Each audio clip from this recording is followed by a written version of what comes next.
दोस्तों अस्सलाम वालेकुम। हक़ मौजूद जी सिंध जी लतीफ़ जी सिंधी ॿोली। दोस्तों अॼु ॻाल्हि ॿोल जी शुरूआत कंदासीं छा साहब जे हिन शेर सां। बहादुर गॾिया बहादुरी खड़ग खिलो लखनि विझनि धड़ धड़नि ते हाकारनि हणनि किरनि कंध नचनि ऋण गजो राड़ो थियो। पाण दोस्तों सीएम सिंध जे जेका फ़ैसिले खे एप्रिशिएट करियूं था पिया ऐं जेका सो उनखे जस ॾियूं था पिया त हुन वक़्तातो ऐं आम फ़ैसिलो कयो पंहिंजे प्यारनि लाइ, पंहिंजी क़ौम जे लाइ, पंहिंजे सिंधी मारोड़नि लाइ ऐं जेका सो उन्हनि खे हिकिड़ी मुहलिक वबाई बीमारीअ खां जेका सो में मुब्तला थियण खां बचायो ऐं जेका सो आइसोलेट कयो ऐं जेका लॉकडाउन जो फ़ैसिलो वरितो ऐं माण्हू जेका पंहिंजे घरनि ताईं महदूद थी विया। तमामु हिकिड़ो ॾुखियो फ़ैसिलो हुयो पर आम फ़ैसिलो हुयो ऐं उनखे जेका सो वठिणो पियो। ज़ाहिर आहे जेका सो उनखे जस ॾियूं था, वॾी जेका सो हिकिड़ो ज़रूरतमंदाना फ़ैसिलो हुयो। ॿियो जस ॾियूं था सिंध जे समूरनि डॉक्टरनि खे ऐं जेका पैरामेडिकल अमले खे ऐं नर्सिस खे जेके जेका पंहिंजी ज़िंदगियूं जोखिम में विझी ऐं पंहिंजे प्यारनि जूं, पंहिंजी क़ौम जूं, पंहिंजे माण्हुनि जूं जेका ख़िदमतूं सरअंजाम ॾियनि था पिया ऐं आइसोलेशन वार्डनि में जेका सो ड्यूटियूं सरअंजाम ॾेई रहिया आहिनि। टियों फोर्सिस खे जेका जस ॾियूं था पिया जेके पंहिंजी ज़िंदगी जोखिम में विझी जेका हिन वक़्तु जेका माण्हुनि खे मुहतात रहण जूं हिदायतूं करे रहिया आहिनि ऐं माण्हुनि खे पंहिंजे घरनि ताईं महदूद रहण जूं हिदायतूं करे रहिया आहिनि ऐं पाण ड्यूटियूं सरअंजाम ॾेई रहिया आहिनि ऐं जेका सो माण्हुनि खे वधि खां वधि जेका सो कंट्रोल करे रहिया आहिनि। ख़ासि करे जेका सो SHO लालूराम जो SHO तमामु जेका सो हिकिड़ो मुतहरिक किरदारु आहे। तमामु सुबुह खां वठी ॾिसां थो पियो तमामु जसुनि जे हुनखे जेका सो भॼ भॼण लॻी पई अथसि। बहरहाल इन सभिनी ॻाल्हियुनि जे बावजूदि जेका हिकिड़ी तकलीफ़ वारी ॻाल्हि आहे उहा इहा आहे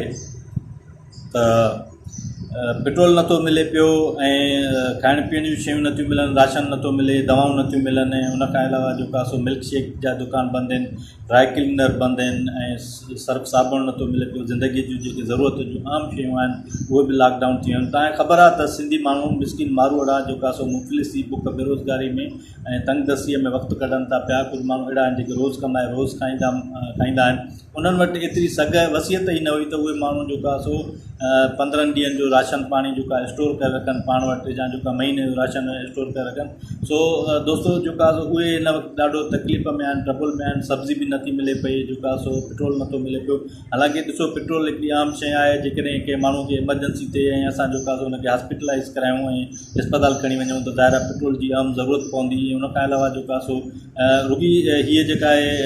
कोरोना वायरस वारी जेका इशू न आहे या कोरोना वायरस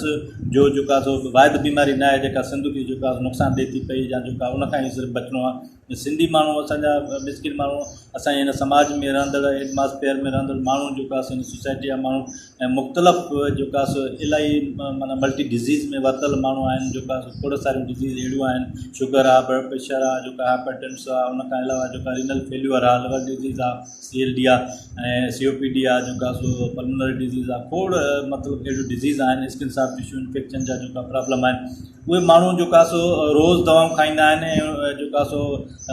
मादे जो ड्यूटिनल अल्सर आहे, पेप्टिक अल्सर आहे, अल्सर प्रॉब्लम आहे, GPS आहे, मुख़्तलिफ़ खोड़ सारियूं केतिरा नाला खणो जेका सो डिज़ीज़ आहिनि जिन जा माण्हू जेका रोज़ाना बुनियाद ते जेका मेडिसिन वठी खाईंदा आहिनि ऐं जेका सो उहा मेडिसिन उन्हनि खे स्टोर तां प्रोवाइड थींदी आहे ऐं उहे स्टोर बंदि आहिनि, फार्मेसी बंदि आहिनि। जेका सो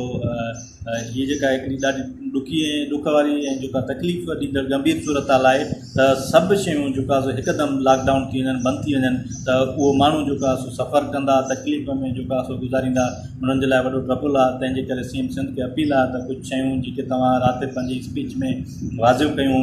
वरी बि तव्हां पंहिंजे फोर्सिस खे वाज़िव हिदायतूं ॾियो ऐं अहकामात जारी कयो त कहिड़ियुनि शयुनि ते जेका थोरो रिलीफ ॾिनो वञे अवाम खे। जेका सो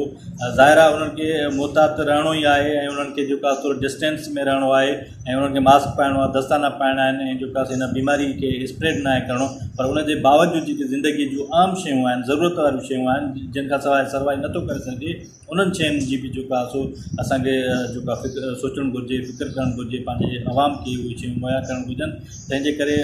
सिंध जे समूरनि DCOs खे बि अपील थो करियां त पंहिंजे फोर्सिस खे या पंहिंजे तौर ते जेका सो जेके अहकामात जारी कयो, जल्द कयो ऐं जेका सो 15 ॾींहं वॾो जेका सो हिकिड़ो सफ़र आहे ऐं 15 ॾींहं जेका तमामु वॾा आहिनि त ईअं न थिए कॾहिं कॾहिं ईअं थींदो आहे की अहिड़ियूं डिज़ीज़ हूंदियूं आहिनि बीमारियूं हूंदियूं आहिनि ख़ासि करे हार्ट जूं डिज़ीज़ हूंदियूं आहिनि जंहिंमें असांखे राति जो जेका अधु राति जो 1 बजे 2 बजे बि स्टोर खोलाए सिर्फ़ु अधु गोरीअ जी बि ज़रूरत पवंदी आहे उहा बि ज़िंदगीअ जे लाइ जेका तमामु वॾी अहमियत रखंदड़ हूंदी आहे सो तव्हां जेका सो वसवारा आहियो मालिक आहियो जेका सो तव्हां सभु ॻाल्हियूं सम्झो था पिया ऐं सिर्फ़ु उन ग़रीब मिसकिन मारोड़नि जी ऐं जेका आवाम जी जेका ॻाल्हि कई उन्हनि जी जेका तकलीफ़ जी ॻाल्हि कई ऐं त उन्हनि खे कहिड़ी कहिड़ी जेका सो ॻाल्हियुनि जी तकलीफ़ थिए थी पई हिन वक़्तु जेका सो मुकमल लॉकडाउन खां पोइ ऐं जेका सो बाक़ी जेके जेका शयूं आहिनि उहे तव्हांखे जेका सो ज़ाहिर आहे उन्हनि ते फ़ैसिला वठणा आहिनि डिसीशन करणा आहिनि ऐं सिर्फ़ु जेका निशानदेही करे सघां थो या जेका सलाह ॾेई सघां थो एडवाइस ॾेई सघां थो सो दोस्तो जेकॾहिं हीअ वीडियो तव्हांखे मुंहिंजो वीडियो पसंदि अचे त हिनखे जेका वधि में वधि शेयर करियो त जीअं ॿियनि दोस्तनि ताईं मुंहिंजो पैगाम पहुचे ऐं इनशाला वरी कंहिं नए वीडियो सां नए मौज़ू सां तव्हां सां मुखातिबु थींदासीं तेसिताईं जो इजाज़त सलामत साथ सलामत अल्लाह हाफ़िज़।